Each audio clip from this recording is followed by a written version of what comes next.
At Singhania Educational Institute, we're not just prepared for the future, we're actively shaping it with technology and innovation. We are preparing to lead tomorrow. Singhania Educational Institute, cultivating knowledge. Sitapur की ऐतिहासिक plywood factory की जमीन पर दावे को लेकर लगातार नए मोड़ आते जा रहे हैं। फैक्ट्री की करोड़ों की जमीन को लेकर जमींदारी के दावों ने प्रशासन और न्यायालय के सामने नई चुनौती खड़ी कर दी है। सोमवार को यूपी की राजधानी में रह रहे और मूल रूप से सीतापुर के खैराबाद कस्बे के रहने वाले जैद हैदर ने अपनी आपत्ति डीएम कोर्ट में दर्ज कराई। उन्होंने दावा किया कि उनके पूर्वज यहां के जमींदार रहे हैं, लिहाजा इस प्रॉपर्टी पर असल हक उनका है। दरअसल 16 मार्च सोमवार को डीएम न्यायालय में प्लाईवुड प्रोडक्ट्स की पेशी लगी हुई थी। इसी दौरान प्लाईवुड फैक्ट्री पर अजिस्ता हैदर के बेटे जैद हैदर ने अपना दावा प्रस्तुत किया। हालांकि प्लाईवुड प्रोडक्ट्स के वकील मनोज श्रीवास्तव ने उनके इस दावे पर आपत्ति जताते हुए कहा कि क्योंकि जमींदारी प्रथा समाप्त हो चुकी है, इस आधार पर उनका कोई हक नहीं बनता। आइए पहले सुन लेते हैं जैद हैदर का क्या कुछ कहना है। और उसकी जो भूमि है वो हमारी है और टाइटल हम क्लेम कर रहे हैं। हम लोगों ने इनको रेंट पे दी थी सीतापुर प्लाईवुड प्रोडक्ट्स को, और उससे उनका कोई मतलब नहीं है। इस्माइल खां को दी थी, बस वही है। मुझे जैद हैदर कहते हैं, खजिस्ता हैदर का बेटा हूँ। बताते चले कि शहर के हुसैनगंज मोहल्ला स्थित हेनरी थॉमसन प्लाईवुड प्रोडक्ट्स की जमीन को लेकर राज्य सरकार में निहित किए जाने को लेकर डीएम डॉक्टर राजा गणपतियार ने 11 फरवरी को एक सार्वजनिक नोटिस जारी की थी। इस भूमि को राज्य सरकार के पक्ष में अधिग्रहित करने की प्रक्रिया शुरू करने के साथ ही 30 दिनों का समय दिया गया था, जिसके बाद फैक्ट्री को लेकर हलचल तेज हो गई थी।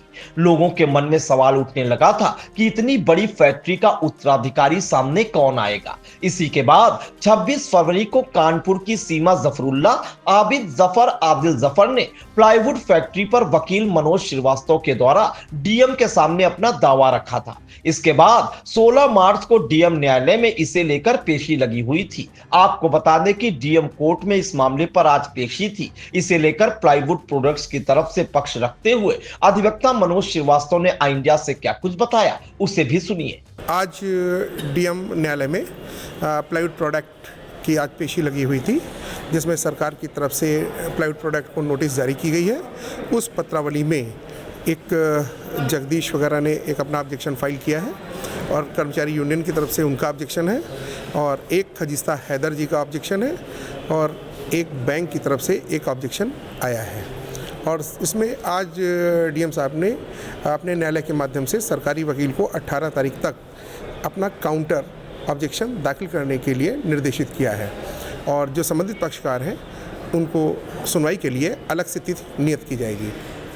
तो दूसरी पार्टी है, तो उसमें तो कितने लोग और दावेदार होंगे? जी भैया, कोई दावेदार और भी आया है? नहीं, इसमें दावेदार के तौर पर खजिस्ता हैदर कह रही है कि पुराने हम जमींदार हैं, इसलिए हमको प्रॉपर्टी मिलनी चाहिए, जबकि 1 जुलाई जबकि जमींदारी विनाश अधिनियम लागू होने के बाद जो है सभी की जमींदारी खत्म हो चुकी है।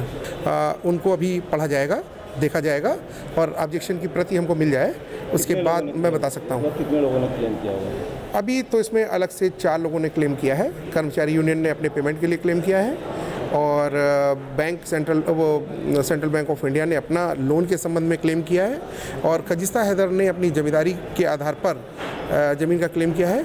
और हाशाराम वगैरह की अभी आपत्ति मुझे प्राप्त नहीं हुई है, जो जगदीश वगैरह की और सत्यनारायण की आपत्ति मुझे अभी प्राप्त नहीं हुई है, जिसकी वजह से अभी उसके संबंध में कहने में अभी असमर्थ हूँ। हाशाराम जी लोग आए थे? हाँ, उनकी तरफ से उनके अधिवक्ता न्यायालय में उपस्थित रहे। बताते चले कि फैक्ट्री की बेशकीमती 150 बीघा जमीन को राज्य सरकार के राजस्व में दर्ज करने की प्रशासनिक कवायद के बीच पूर्व चेयरमैन एवं वरिष्ठ अधिवक्ता आशीष मिश्रा ने भी भारत में ब्रिटिश उच्चायुक्त मिस लिंडी कैमरन को औपचारिक पत्र लिखा है। उन्होंने इस ऐतिहासिक संपत्ति के मूल ब्रिटिश मालिकों के उत्तराधिकारियों की खोज करने की मांग की है।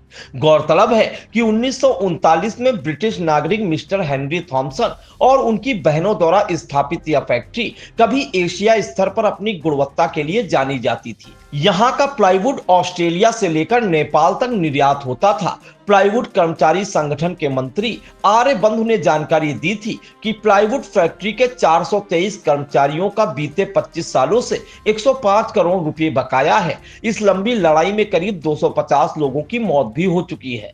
अब सवाल यह है कि प्लाईवुड फैक्ट्री के दावेदार तो कई आ गए हैं, लेकिन 25 सालों से अपने हक की लड़ाई लड़ रहे कर्मचारियों की बात कौन सुनेगा।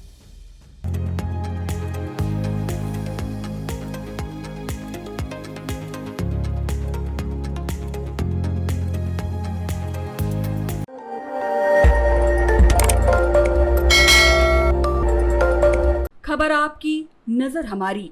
देखते रहिए आई इंडिया।